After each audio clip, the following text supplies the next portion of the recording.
Barakata Yahweh, Barakata Yahabushai, Bahasham, Barakahakodash, Barakatum.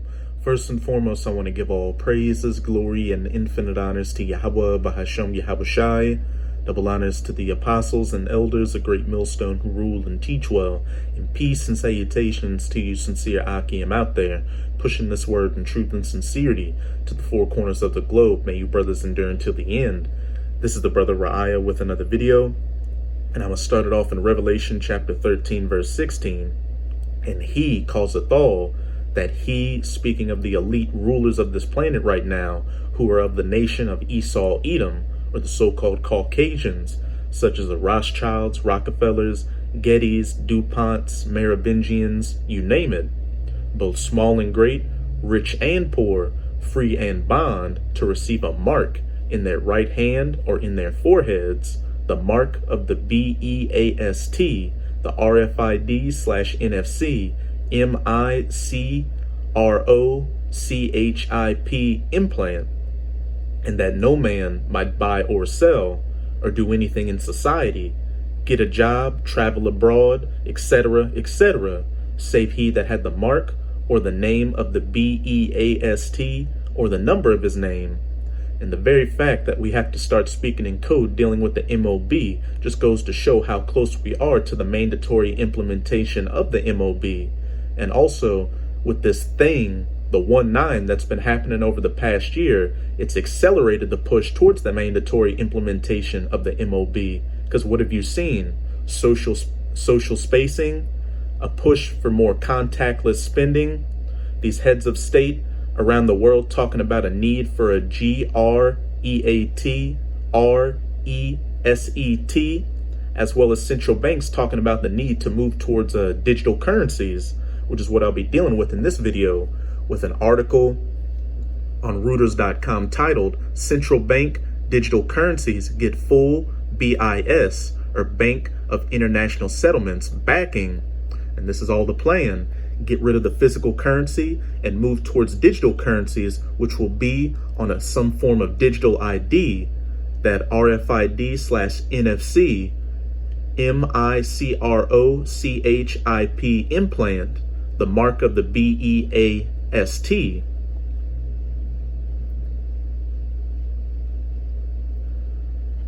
The Bank of International Settlements has given its full backing to the development of central bank digital currencies, CBDCs, saying they are needed to modernize finance and ensure big tech does not take control of the money.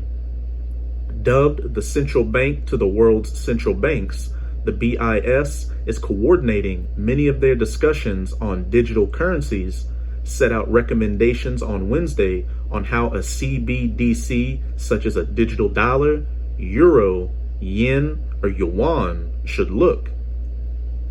As part of its upcoming annual report, it estimated that at least 56 central banks and monetary authorities, representing around a fifth of the world's population, are now looking at digital currencies as commerce shifts online. The train has left the station, said Benoit Couillard of the BIS, referring to the move towards central bank digital currencies and its support.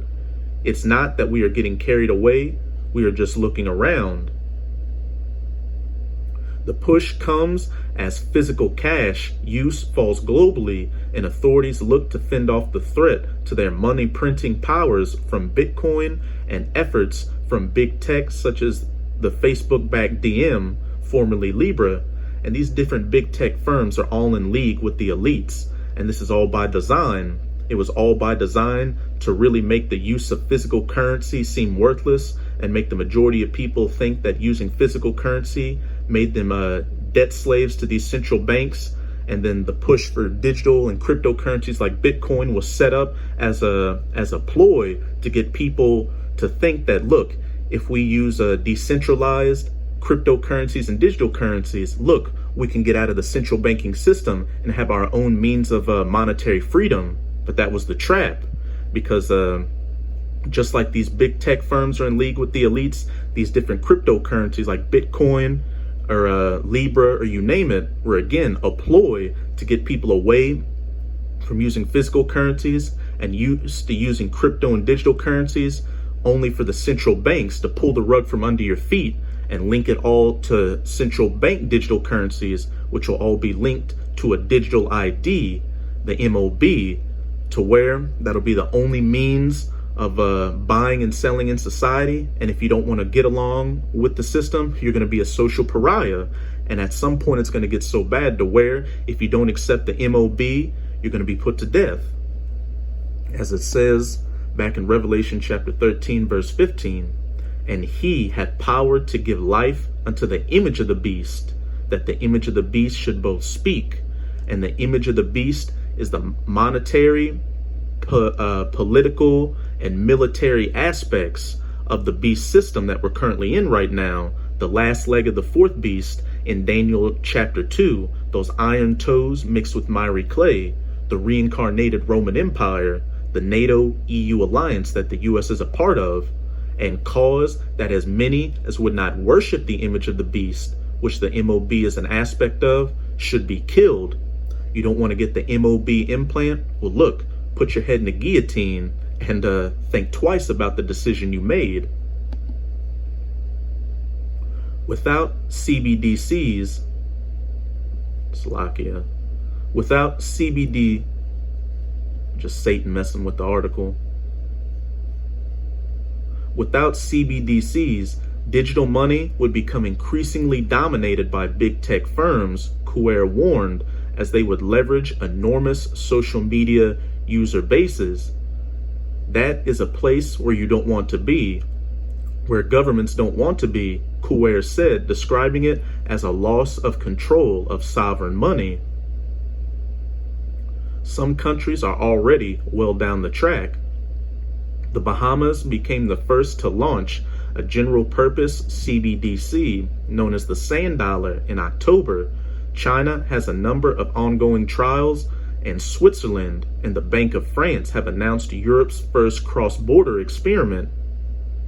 Couer's BIS colleague, Hyun Song Shin, said authorities will have to decide, and listen to this, whether citizens need digital IDs to use central bank digital currencies or go down a token-based route that many cryptocurrencies use to keep transactions more anonymous.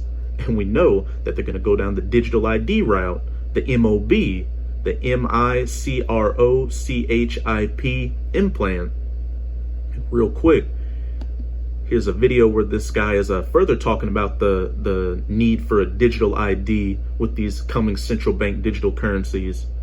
And this is a short clip from the brother GMS Watchman's YouTube channel titled Bank for International Settlements. Central bank digital currencies will require digital ID. There it is right there. I think one important fork in the road is whether you go for a system that's based on real identity, so a form of digital ID of some kind, versus something that is a token-based system, which is something that just relies on your private key, just your password, rather than having to base the membership of the network on your real ID. So somewhat like the cryptocurrency way of operating. I think the consensus is that for the system to work while preserving the integrity of the system, while at the same time preserving some degree of anonymity and data privacy, that matching it to a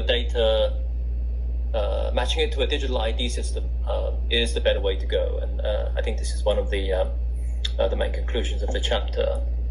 I think with each passing day, we're getting closer and closer to that mandatory implementation. All right. In the view of the BIS, the ID system would be the better way to go, Shin and Couer said, one reason being that it would prevent people using digital currencies from countries other than their own, such as the safe haven dollar, and it would also prevent people from buying or selling or doing anything in society without it. Most experts think fully functioning digital dollars or euros are still at least 2 years away, but setting global rules around CBDCs is a highly political and heating up. The new trade wars or technology wars, Kuwar said, stressing CBDCs should not be a part of that. That's it with this article. But hey, the writing is on the wall, Akim. Again, with each passing day, we're getting closer and closer to the mandatory implementation of the MOB. And it's going to get so bad out here to where, as we read in Revelation 13, verse 15, people will be faced with being put to death for not going along with it. But you sincere Akim should know by now not to take the MOB no matter what comes your way. If it's your lot to be a martyr in this truth for not taking the MOB, then so be it. You're going to show that you had a 144% faith in Yahweh by Hashem Yahweh Shai, and you're going to automatically be on the chariot with Yahweh Shai in that new spiritual body waiting to save the rest of the elect. But if you do get weak and take the MOB, not only are you going to get put to death, but you're not going to be a part of that elect number. You're going to be a part of the 2/3 that went along with the MOB and get judged by that nuclear fire. I'm going to close it out in Revelation chapter 14, verses 9 to 10. And the third angel followed them, saying with a loud voice, if any man worship the beast, the last leg of the fourth beast in Daniel chapter 2, those iron toes mixed with miry clay, the reincarnated Roman Empire, the NATO-EU alliance that the U.S. is a part of, and his image, the political, financial, and military aspects of the system, and receive his mark, which is an aspect of the image, the MOB, in his forehead or in his hand, the same shall drink of the wine of the wrath of the Most High, which is poured out without mixture into the cup of his indignation, and he shall be tormented with fire and brimstone, getting burned up by not only those nuclear missiles that are going to be shot to the ends of the earth, but also get hit by that concentrated heat or so-called laser beams being fired from the chariots of the Most High, which people ignorantly refer to as so-called UFOs, in the presence of the holy angels and in the presence of the Lamb, Yahweh Shai HaMashiach, whom the world ignorantly refers to as so-called Jesus Christ. So that's it with this video. And with this video, I hope you sincere Akim are edified. Just keep strong and keep pushing this word. We're almost out of this final wicked captivity of the heathen nations, chiefly of the Edomites. And as always, I'm going to say Abad Babal, Kwam Yasharala, and until next time, Shalom.